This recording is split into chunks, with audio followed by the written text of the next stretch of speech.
नमस्कार, ओम नमः शिवाय। स्वागत है आप सभी का हमारे YouTube चैनल दिव्य एस्ट्रो में। आज मैं अपने इस चैनल पर आप सभी के लिए श्रावण मास का महात्म्य लेकर आई हूँ। श्रावण मास के महात्म्य में कुल 30 अध्याय होते हैं।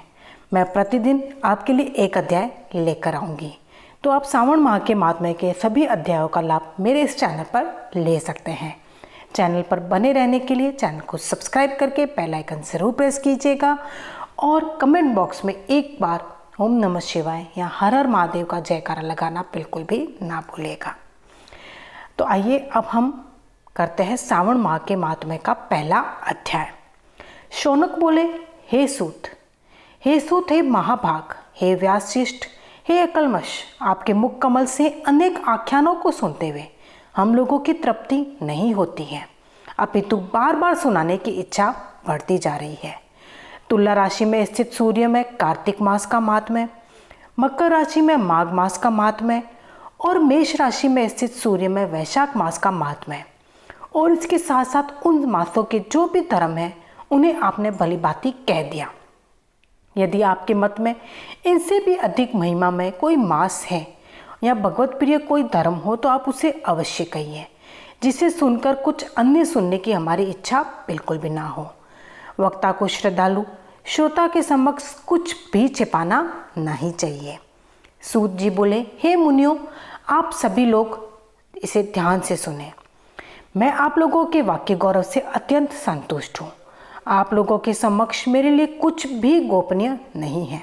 दंभ रहित होना, आस्तिकता, सचता का परित्याग, उत्तम भक्ति, सुनने की इच्छा, विनम्रता, ब्राह्मणों के प्रति भक्तिपरायणता, सुशीलता, मन की स्थिरता, पवित्रता, तपस्विता और अनसूया, ये श्रोता के 12 गुण बताए गए हैं और ये सारे के सारे गुण आप सभी लोगों में विद्यमान हैं।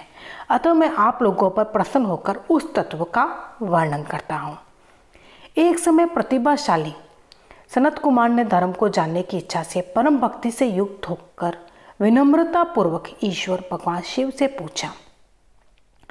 सनत कुमार बोले, योगियों के द्वारा आराधनीय चरण कमल वाले हे देवदेव, हे महाभाग, हमने आपसे अनेक व्रतों और बहुत प्रकार के धर्मों का श्रवण किया, फिर भी हम लोगों के मन में सुनने की अभिलाषा है।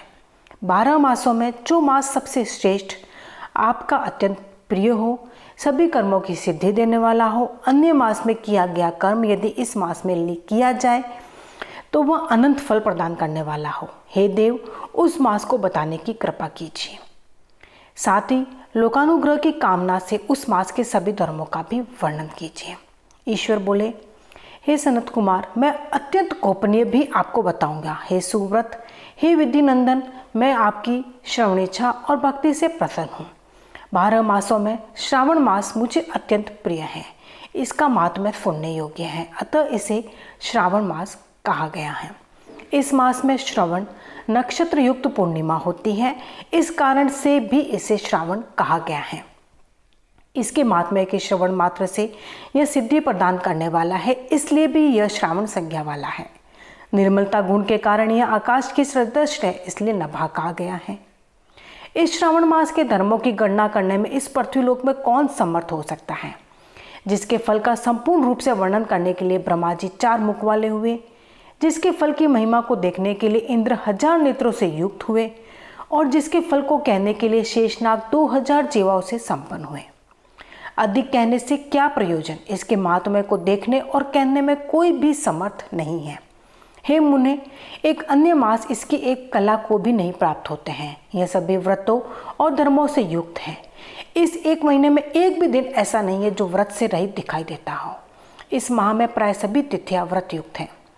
इसके महात्म्य के संदर्भ में मैंने जो कहा वह केवल प्रशंसा मात्र नहीं है। आर्तो, जिज्ञासु, भक्तों, अर्थ की कामना करने वाले, मोक्ष की अभिलाषा रखने वाले और अपने अपने अभिष्ट की आकांक्षा रखने वाले चारों प्रकार के लोगों, ब्रह्मचर्य, ग्रस्त, वानप्रस्थ, संन्यास आश्रम वाले को इस श्रावण मास में व्रतानुष्ठान करना चाहिए। सनत कुमार बोले, हे भगवान, हे सत्यम, आपने जो कहा कि इस मास में सभी दिन और तिथियां व्रत रहित नहीं हैं, तो आप उन्हें मुझे बताएं कि किस तिथि में और किस दिन में कौन सा व्रत होता है।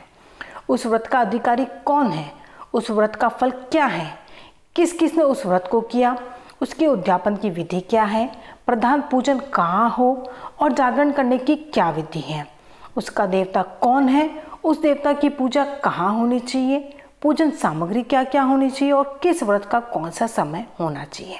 हे प्रभु, वह सब आप मुझे बताएं।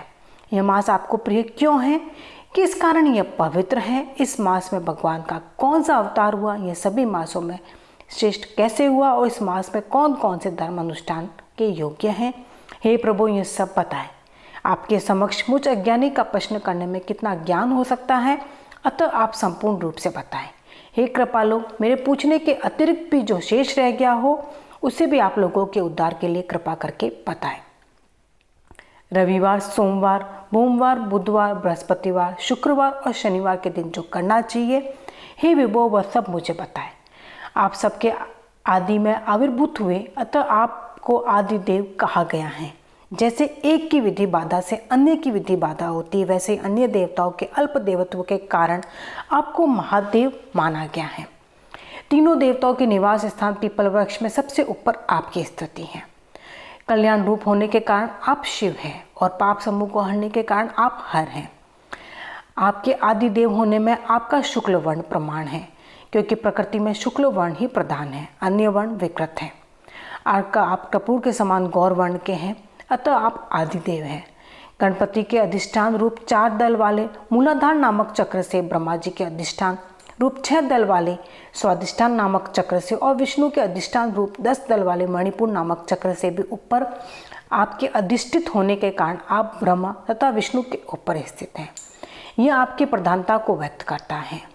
हे देव, एकमात्र आपकी ही पूजा से पंचायतन पूजा हो जाती है, जो कि दूसरे देवता की पूजा से किसी भी तरह संभव नहीं है। आप स्वयं शिव हैं। आपकी बाई जांघ पर शक्ति स्वरूपा दुर्गा, दाहिनी जांघ पर गणपति, आपके नेत्र में सूर्य तथा हृदय में भक्तराज भगवान श्री हरि विराजमान है। अन्न के ब्रह्मा रूप होने तथा रास के विष्णु रूप होने और आपके उसका भोक्ता होने के कारण हे ईशान, आपके श्रेष्ठत्व में किसे संदेह हो सकता है। सबको विरक्ति की शिक्षा देने हेतु आप शमशान में तथा पर्वत पर निवास करते हैं। ऐसा महर्षियों ने कहा है कि जगत का संहार करने वाले हालाहाल को गले में किसने धारण किया। महाप्रलय की कालाग्नि को आपने मस्तक पर धारण करने में कौन समर्थ था। संसार रूप अंधकूप में पतन के हेतु कामदेव को किसने भस्म किया। आप ऐसे हैं कि आपकी महिमा का वर्णन करने में कौन समर्थ है। एक तुच्छ प्राणी में करोड़ों जन्मों में भी आपके प्रभाव का वर्णन नहीं कर सकता है। अतः आप मेरे ऊपर कृपा करके मेरे इन प्रश्नों को बताएं। इस प्रकार श्री स्कंद पुराण के अंतर्गत ईश्वर सनत कुमार संवाद में श्रावण मास महात्म्य में पहला अध्याय पूर्ण हुआ। इसी प्रकार से मैं कल आपके लिए दूसरा अध्याय लेकर आऊँगी। तो श्रावण मास के महात्म्य के सभी अध्यायों को सुनने के लिए आप मेरे इस चैनल पर बने रहिएगा। हर हर महादेव, ओम नमः शिवाय। यदि आज का वीडियो पसंद आया हो तो वीडियो को लाइक ज़रूर कीजिएगा और चैनल को सब्सक्राइब करके बेल आइकन ज़रूर प्रेस कर दीजिएगा। धन्यवाद।